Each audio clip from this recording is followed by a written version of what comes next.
En quelle année vous avez commencé comme facteur? Oula, j'ai fait mon concours en 66, mais après j'étais à l'armée entre-temps, mais on peut compter à 68. Voilà, j'ai commencé en 68 à Paris 16.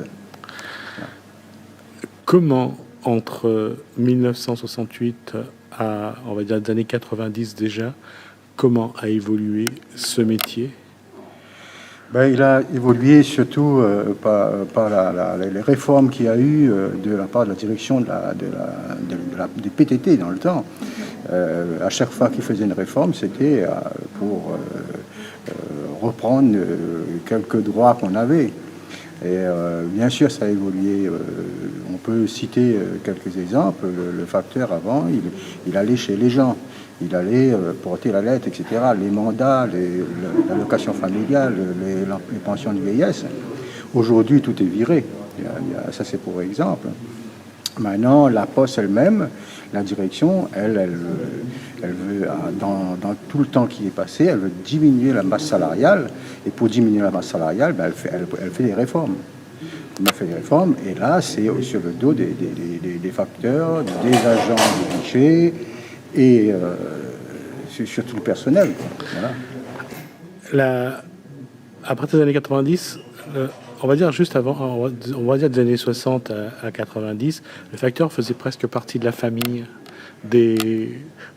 toutes les personnes de sa tournée étaient presque sa famille. Le facteur avait vraiment un rôle particulier.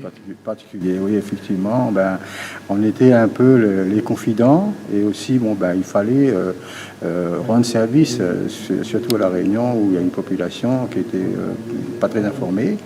Et moi, j'étais du côté de Sainte-Rose où beaucoup de gens étaient illettrés.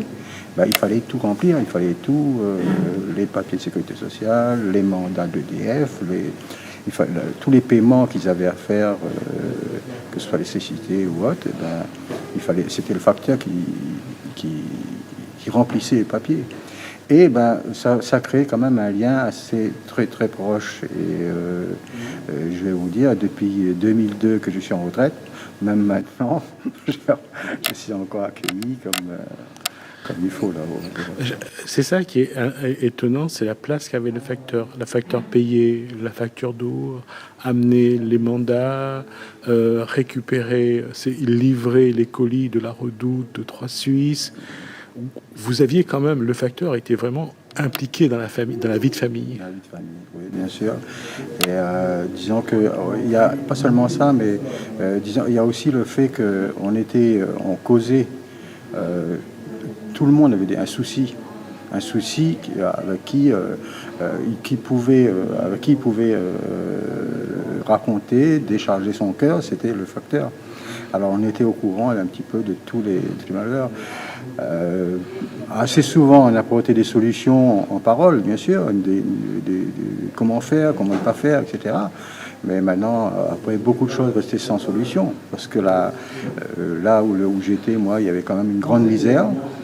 Et il y avait beaucoup de problèmes par rapport à ça. Et à ce moment-là, on ne pouvait absolument rien faire.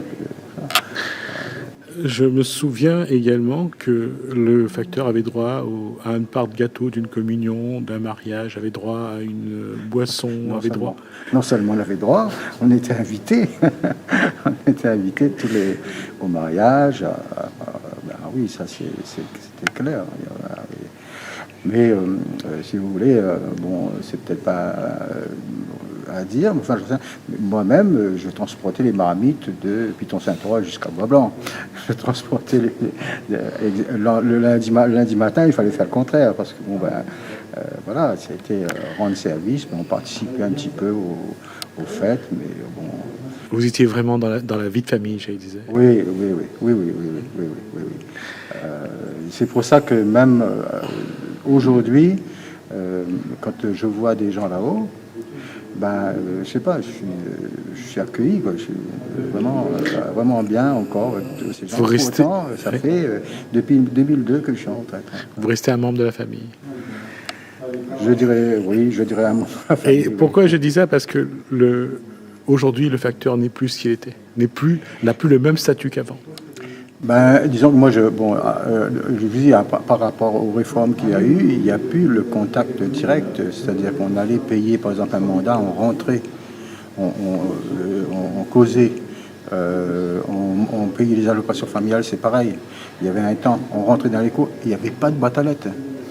Il n'y avait pas de boîte à lettres. On était obligé de porter à chaque client la lettre à l'intérieur. Ou alors, ben, les gens venaient aussi sur le bord chemin nous servir, parce que moi j'étais en camionnette. Ils venaient sur le bord chemin. Mais le fait de rentrer dans la maison, de causer, de boire un coup même aussi, hein, il faut le dire, et ben, ça nous impliquait franchement dans la famille. Voilà. Aujourd'hui, les facteurs n'ont plus ce statut. Ça a totalement changé. Ben, disons que, bon, déjà, ils ont plus trop le contact avec les gens n'existe presque plus, puisque il y a une boîte à lettres sur le bord de la route, et parfois c'est une batterie qu'il y a dans le village. Là aussi, c'est une réforme qui a été faite pour rallonger tout, économiser du personnel. Eh ben, il n'a plus le mandat, il n'y a plus de l'argent à distribuer. Donc, le contact avec les gens même n'existe plus. Moi-même, mon facteur passe à côté de moi, je ne le connais même pas. Il n'y a plus ce lien-là. Alors, bon, mais le temps évolue. Je ne suis pas contre le distributeur de billets du coin, hein, c'est pas ça. Mais maintenant, on aurait pu quand même essayer de faire en sorte que ces liens restent. Des solutions, il y en a. C'est pas moi, plein de solutions il y a, et on aurait pu trouver des solutions pour que les gens restent quand même alliés à leur facteur. Aujourd'hui, quelle doit être la place du facteur dans la vie, dans la société d'aujourd'hui? Comment doit être cette place, et comment cette place doit évoluer? Alors, comment doit évoluer ça honnêtement, je ne sais pas du tout s'il faut répondre là-dessus, parce que avec l'électronique, les téléphones, il n'y a plus de lettres d'amour, il n'y a plus de lettres de vœux de bonne année, il n'y a plus tout ça. Alors, on reçoit sur son téléphone ou sur son ordinateur tout le courrier, disons, des factures et tout ce qui s'ensuit. Et à part les contraventions, bien sûr, on reçoit à domicile. Mais bon, c'est comment il va évoluer? Eh ben, il va surtout faire en sorte que, d'ailleurs, la direction s'en occupe, pour que le facteur soit rentable à lui tout seul. C'est-à-dire distribuer des publicités pour les commerçants, pour les magasins, etc. Un facteur, il faut qu'il rapporte sa paye au moins au bureau. Et ça, c'est par la publicité. Moi-même, dans ma boîte à lettres, j'en reçois. Demain, la science évolue, la communication évolue. Alors, tout est, comme je vous dis tout à l'heure, tout est sur le téléphone, tout est sur l'ordinateur. On peut pas.